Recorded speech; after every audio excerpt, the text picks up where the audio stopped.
right, guys, welcome back to the Hoggie Shuffle.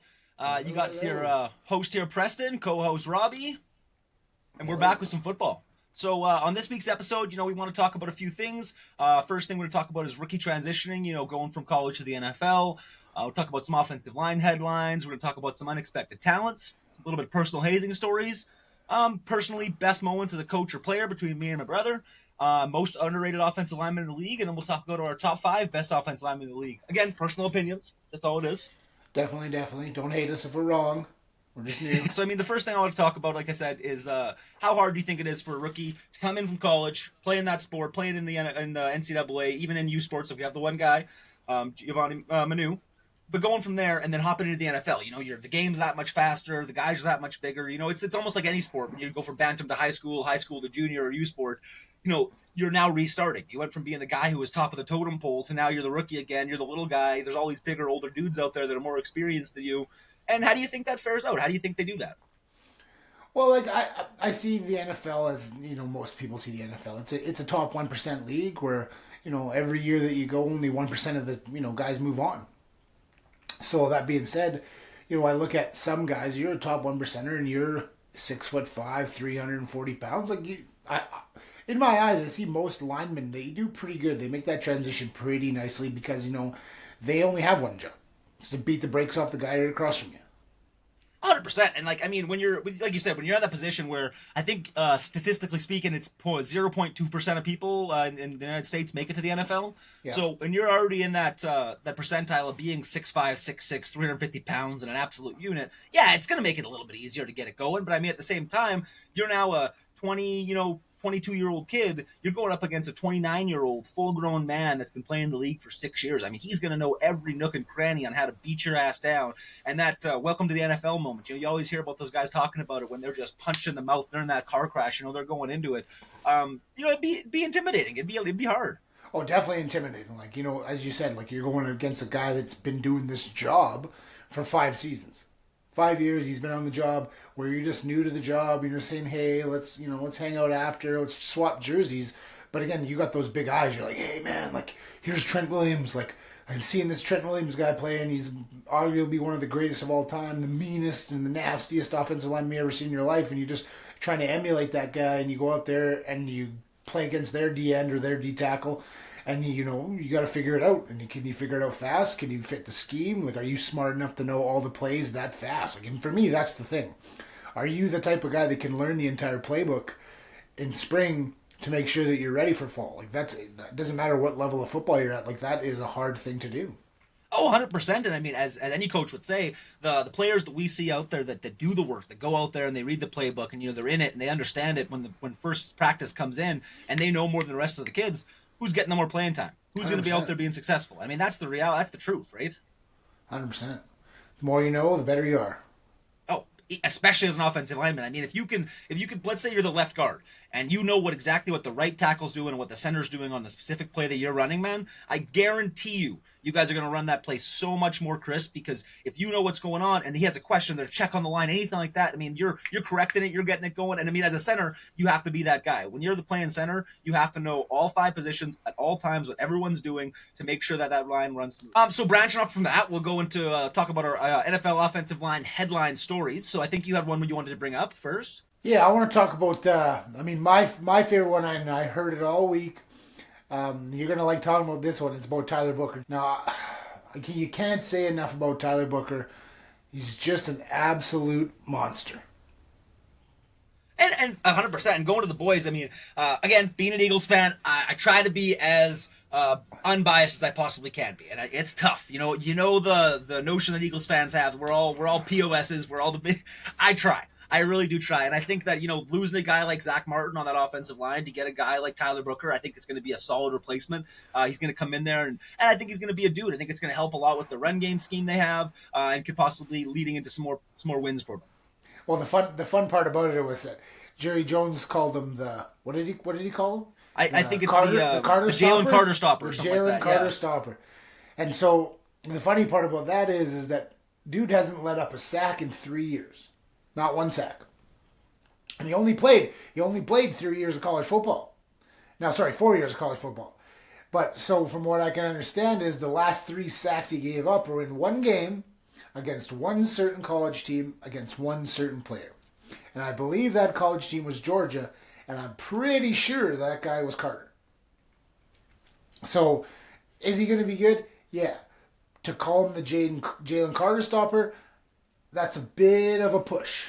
100%. I mean, you got Jalen Carter, who's right now, I think he's top 5 up and coming, probably top 3 up and coming defensive lineman in the league. I mean, he's going to be the next guy. He's going to be that guy making all the All-Pro teams, doing all those things because he's an absolute dog. Now, I think another guy we could talk about as well, too, probably going to be Tristan Wirfs. I mean, I think that he's a guy who came in the league. You know, he was an absolute monster coming in, and, you know, he worked his ass off to get where he's at. Absolutely. And look at the contract he just got. I mean, he's a 5-year, $140 million deal. He's the highest paid offensive lineman of all time. Get paid, young brother. They're getting paid, right? Exactly. To see these guys finally getting what they're worth, to see these guys getting quarterback money out there. And I know it's not quarterback money nowadays, but I mean, when I was a kid, that's quarterback money. And you get to see these guys making a $140 million contract, that's just huge. I want to talk about Cam Robinson's comeback with the Texans last year. Ooh, okay. You know, 2024 season, he had to split between Jacksonville and Minnesota. Veteran tackle Cam Robinson signed a 1-year deal with the Houston Texans. Now, embracing the competition on the overhauled offensive line, Robinson aims to bring back stability and leadership to the unit that allowed most quarterback pressures in the league last year. Now, he's had a pretty rich career. He's a big guy. I don't know. Let's hope for the best for him and see what he can do with the Texans this season. Well, I mean, you look at the Texans. Like you just said, they allowed most pressures in the league last year. So they're going out. This guy, you know, he's had his ups and downs in his career, but for them to go out and try and get a veteran dude to possibly help and keep C.J. Stroud a little bit more protected, I think that's a smart move by them for sure. You know, he's a guy that's going to come in. He's going to help pass block. He's really going to be that anchor on the O-line that can help unify that young group and get them where they need to be.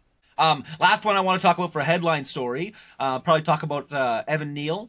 So he was once a top 10 draft pick. He really struggled at right tackle for the Giants. But in a final bid to save his career, he's transitioning to right guard, position he hasn't played since his freshman year at Alabama. So, I mean, that's huge. Going back, you've now played in the league this long, and then now you're going back to switching from right tackle to right guard. I mean, that's a big one. But, his fifth-year option was declined, so it's really contract year for him. So he's got to really see what happens. He's got to really push out this season because if he's not successful, he's not going to get a new contract. He's going to have to get shipped out somewhere else. So really, it's his last shot. I hate that. So you're telling me if this guy comes out of his 5th-year contract, comes out and balls out, then you're going to give him a contract. What's going to want to make him stay with you after you do something so silly like that? 100%. And that's why you see these guys like Saquon said that if you have no security, then how can you be successful out there? Now he can play like he's playing in a video game, run around because he has the guaranteed money. So when you give these dudes guaranteed money, yes, it's a risk, but at the end of the day, you're already risking your money on these assets. These human beings that are playing a sport for you, they're playing this game. Those are now your assets playing through. And I mean, the reality is, if you look at any career, at any job, the companies that take care of their employees, that take care of their people, upgrade them to a new truck from a crappy one to this nice, nice ones there, do those things and all that kind of stuff and keep their employees happy, you're going to see better production out of them. Next, we're going to talk about unexpected talents in the league. We're going to go some funnies, some good stuff, some different, some a little unexpected. Now, these guys aren't all current NFL players, but they all did play in the NFL. And first and foremost, we got to stop with, I'm going to have to give you number one because I'm not sure how to pronounce that name. I want to say Laurent Duvernay-Tardif. He's a medical doctor out of Quebec. So, first of all, big on our list. He's a Canadian dude. Was a military man. And when COVID happened, as terrible as it was, he gave up a whole NFL season to go help his own countrymen and fight the disease. So that guy, crazy. Absolutely crazy. Super Bowl champion. I want to add on top of that.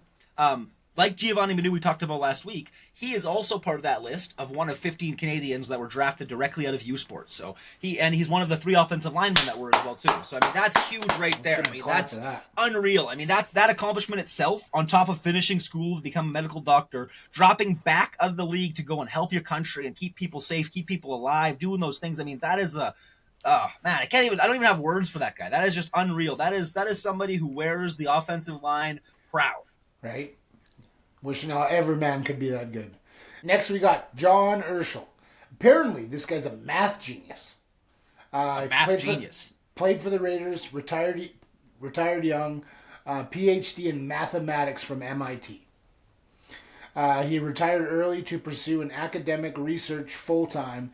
He's written papers on graph theory and numerical analysis, and is considered a genius in the academic circle.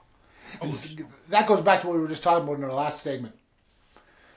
The smarter the O-lineman, and you look at a guy like Jason Kelce, that guy is so smart that they could just memorize every play, memorize every blitz, memorize every stance, and they just know where the ball's going, when it's going, where this guy is, which gap he's in. They just know so much.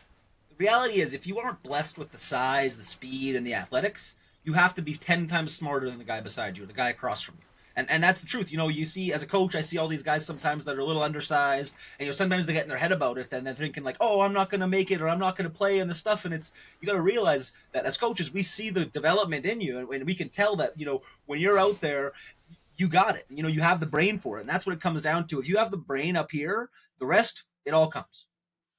Right, and that actually branches into my one I want to talk about. Obviously, represent the Eagles. I want to talk about Jordan Mailata. He was a guy that came in playing rugby. Never played a down of football in his life. This dude was 315 pounds, running around, just destroying people on that rugby field.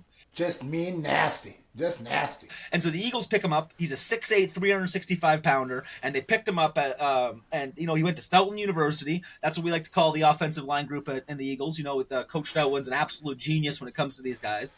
And he picked this guy up and just transitioned him into being this monster. And then, so on top of being a rugby star to Australia, this dude has pipes. Let me tell you. Like, he was on, I think it was, singing...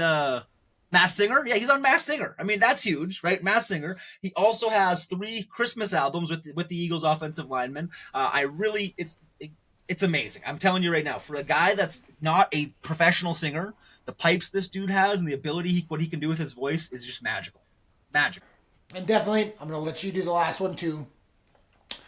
He's on the list. He's probably part of the reason why we even have a podcast right now. I'm realizing a lot of guys have a podcast right now.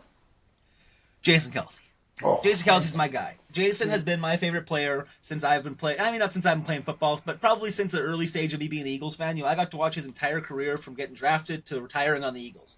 And, what he does for the center position, and he changed it. He showed that you could be an undersized center, but as long as you have the brain and the ability to run block. And that's where he came in handy. His run blocking ability was so unreal because he made it so other centers realized that you can go down and block the safety. You can come up here and you can up block the linebacker, branch off and keep going and keep making blocks. And all of a sudden we have running backs that run down the field and Jason Kelce's 30 yards down the field, lead blocking for him. I mean, you get a guy like that who is unreal. And now in his retirement, he's out there doing his podcast.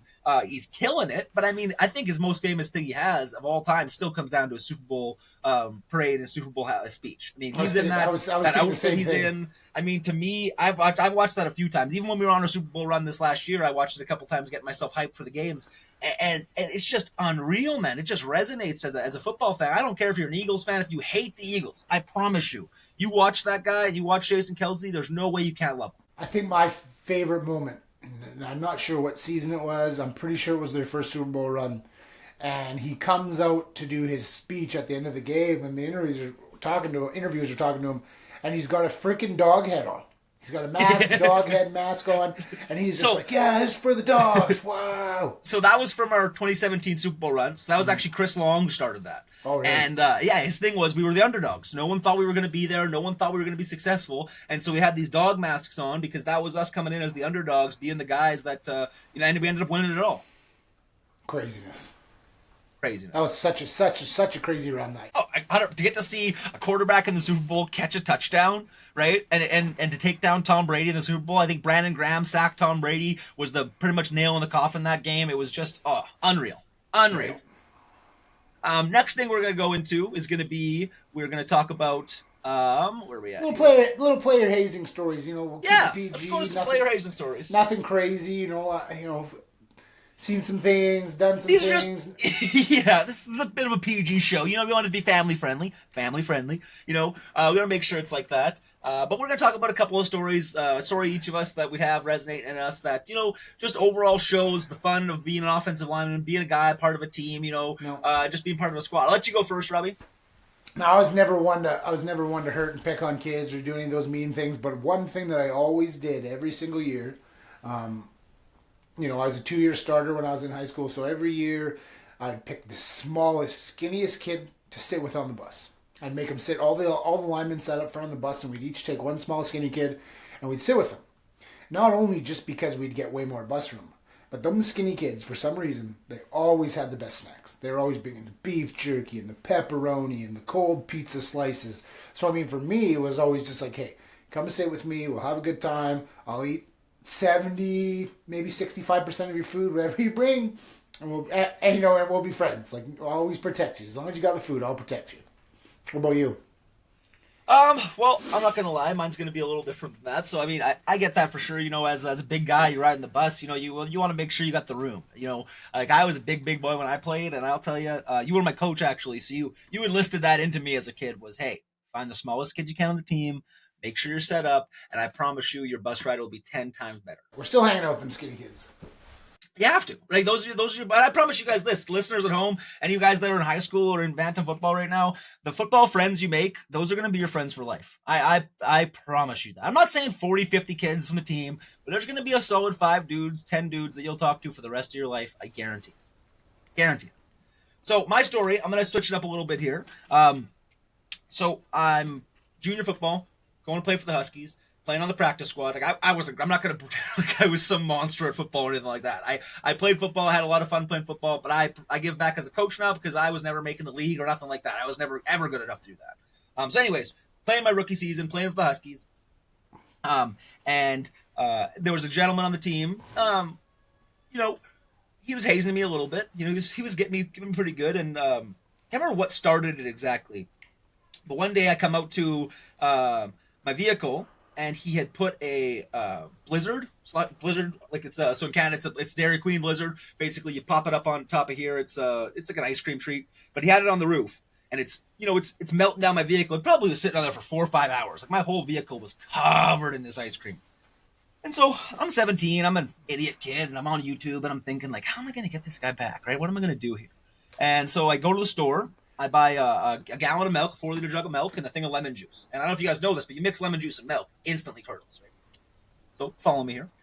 We go to the Husky house, is where we had our practice area and stuff like that. We park our vehicles. I watch him go into out of his vehicle, go into the house, right? Go into the practice area, and get my milk out, shake it all up, get it going, and I poured that all over this roof, his hood, his doors, everywhere, right? And typically, we got there about 5. We didn't leave till about 10:30 after you watch your film and all that kind of stuff. So it baked on there for a good 4 or 5 hours, right? And we leave practice, and I get out there, and this dude is scraping it with a credit card off his windshield to be able to drive home. And I looked at him. He was probably 22 years old at the time, 21 years old. And I said, dude, at the end of the day, you're going to keep messing with me. Do what you want. But I promise you this. My next one's going to be Cheerios and some honey. So keep it up, and we'll see what happens. Never picked on you again. Never picked on me again. Never again. I remember, before we end this segment, just a quick one.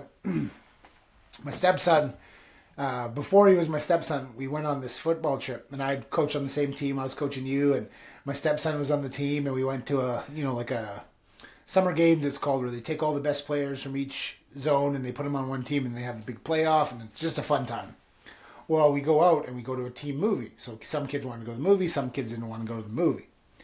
Well, we get out of the movie and there's this picture floating around of this kid, and he's got the monk haircut, where he's got the whole top bowl shaved out of the top of his head. We gave him what's called a reverse bowl cut. So instead of cutting the hair out here, we cut them all in here in the middle. Well, I tell you, it was a summer trip, so all the guys that had kids got to go on their summer vacations after, and all the guys that didn't went on the bus back with the kids. But I tell you, I got there, and my future wife was standing there, and she was not happy that her kid looked like a sideshow freak at the end of the trip. So luckily, the one coach did shave his head the rest of the way and made him feel a little better, and he went and got the rest of the kids that did it and made them feel a little bit not better. But now, I will say this. I also got my head shaved a little bit to make up for shaving his head. We all shaved our heads a little bit, It's trying to be fair. What'd you get, the mohawk? I went with the mohawk. Yeah, you definitely went with the mohawk. We gave a kid. I think we gave one kid a Skrillex where he had the long hair, so we cut all the side of his hair off there. I was not a chaperone. I was just a coach. So I'm just saying, we did some other stupid stuff. Like, we did some other stupid stuff. You know, I'm not even going to go into that. Yep, it was a fun time. Other highlight of the trip is when we actually, so we're leaving that area we were at, right? The next day we're bussing out. We're going to where do we go? To Lethbridge. Right, so we're bussing out. We're going to Lethbridge, and we're probably about now half an hour away from where we were.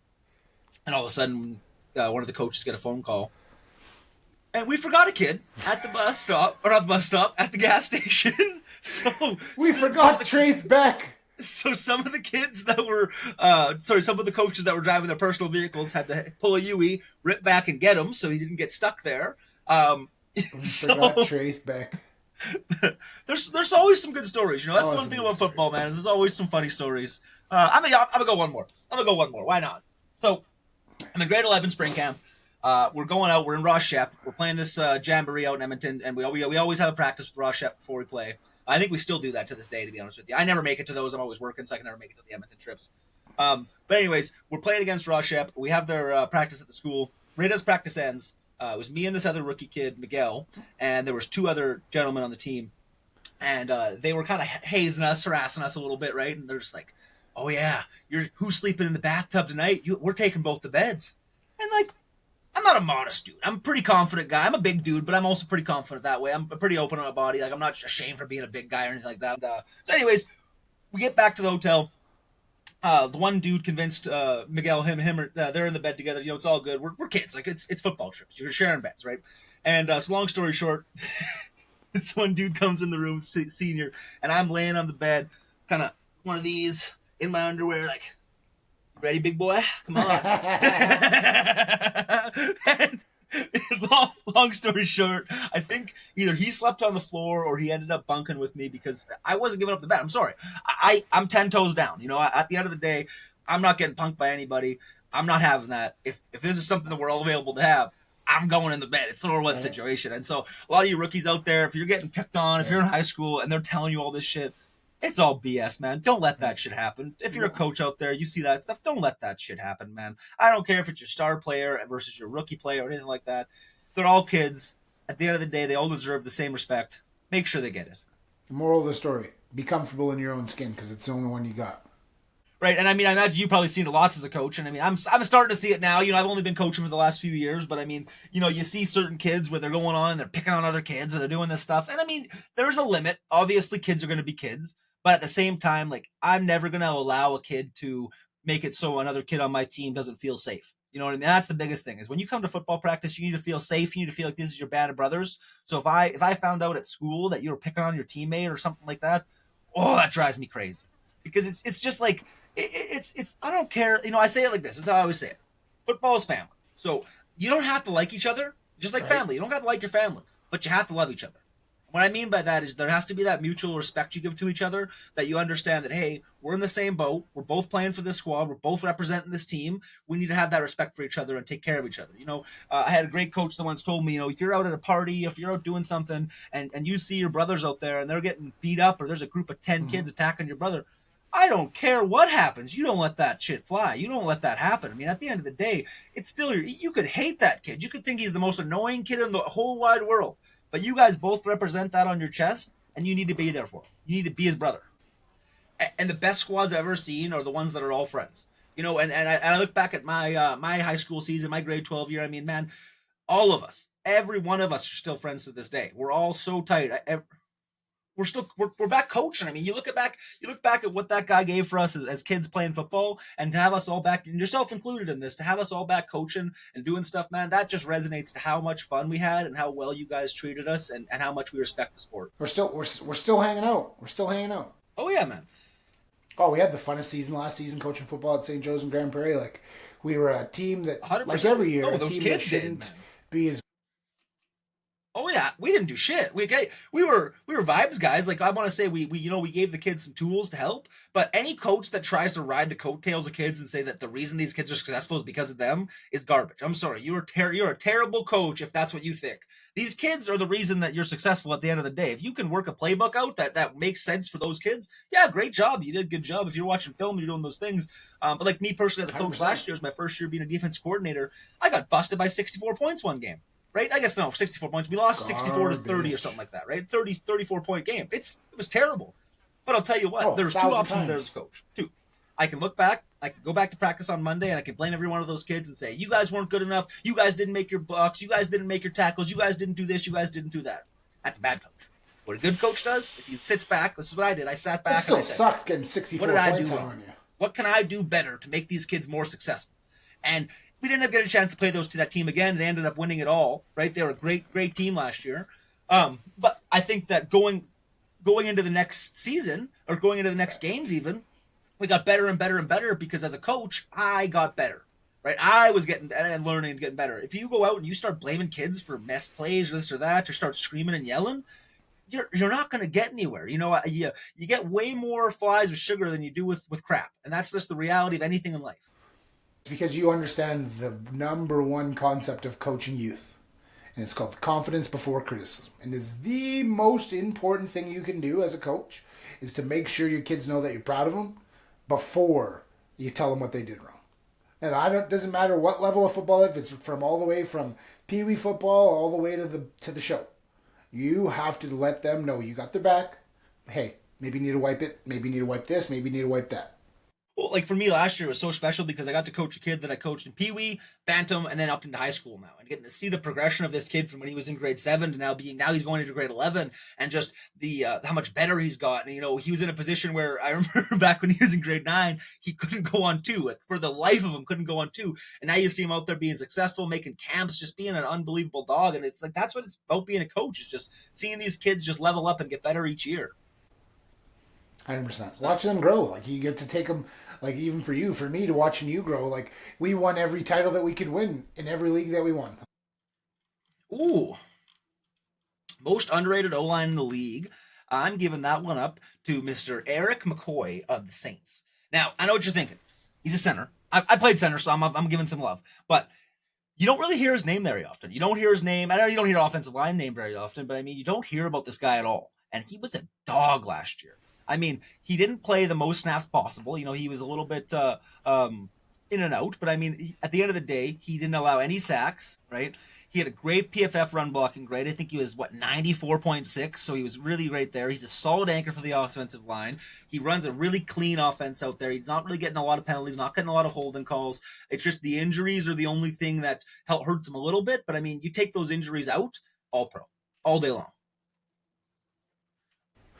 What about you? I'm gonna take my pick to my probably least favorite team in the league, and I believe his name is Michael Onwenu.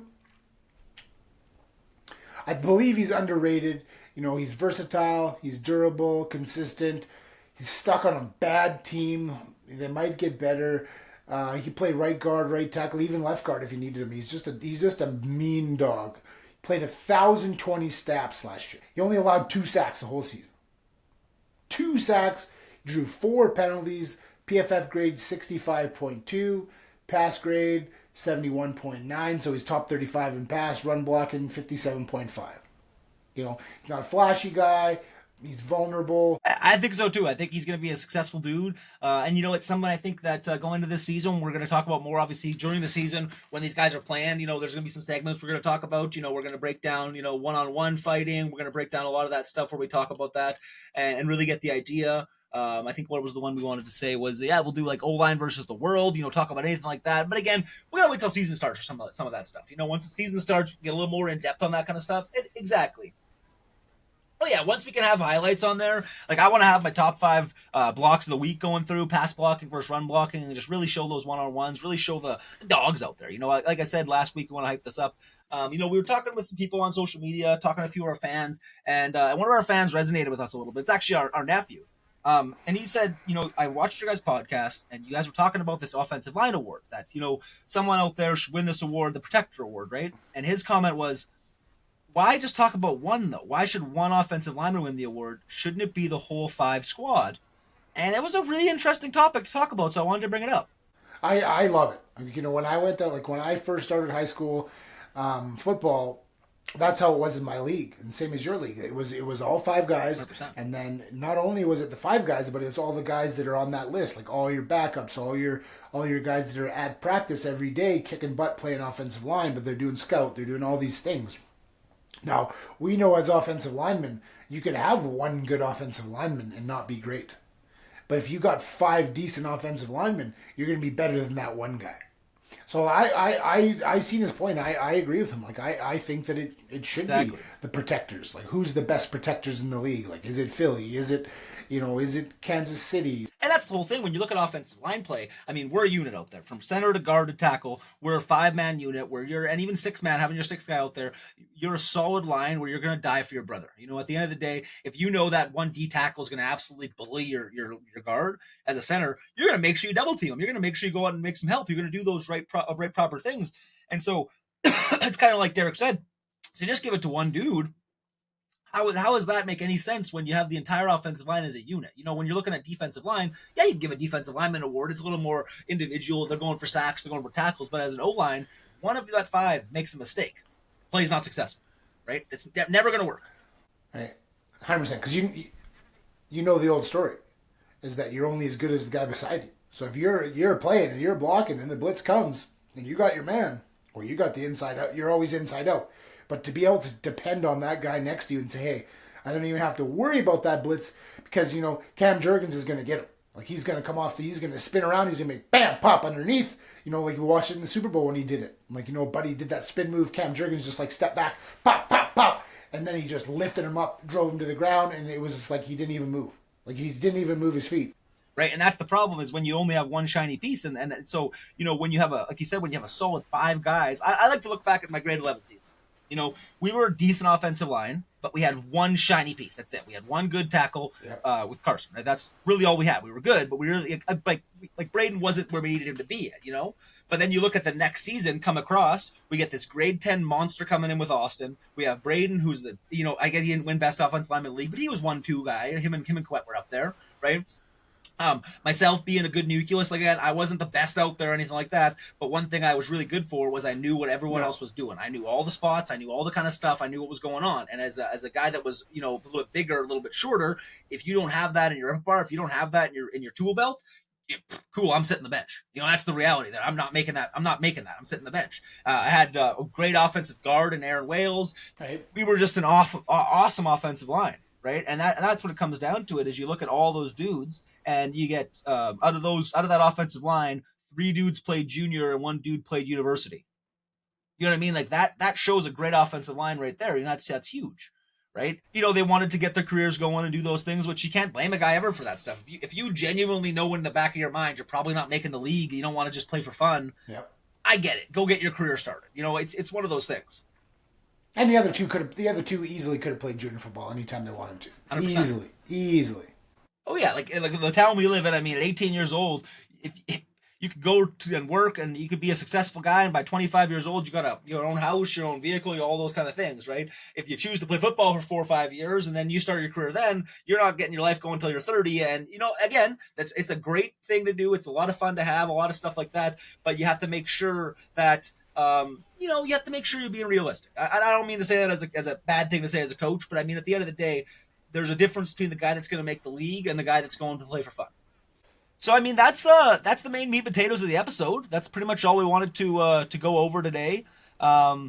Next week we're going to come back on. We're going to talk about some more offensive line stuff. Obviously, that's our main push. We really want to get this Guardian Award going. We want to get the offensive line going. So that's what we need you guys for. We need you guys out there. Like, share, subscribe, get on the podcast, get in the comments, man. I try to post shorts every single day as much as I can. Get on the comments, like, subscribe, share. We need to get this pumped up. We need to get everybody talking about this. We need to get everybody on this. Right. Yeah, give us your stories. Tell us, get in the comments. Tell us your funniest offensive line story you can do, and we'll talk about it next episode. I'd love to talk about some fan stories. Right. We need to amp up our comedic level, so send us some funny stories. We want to hear your stories too. We want to hear what you think.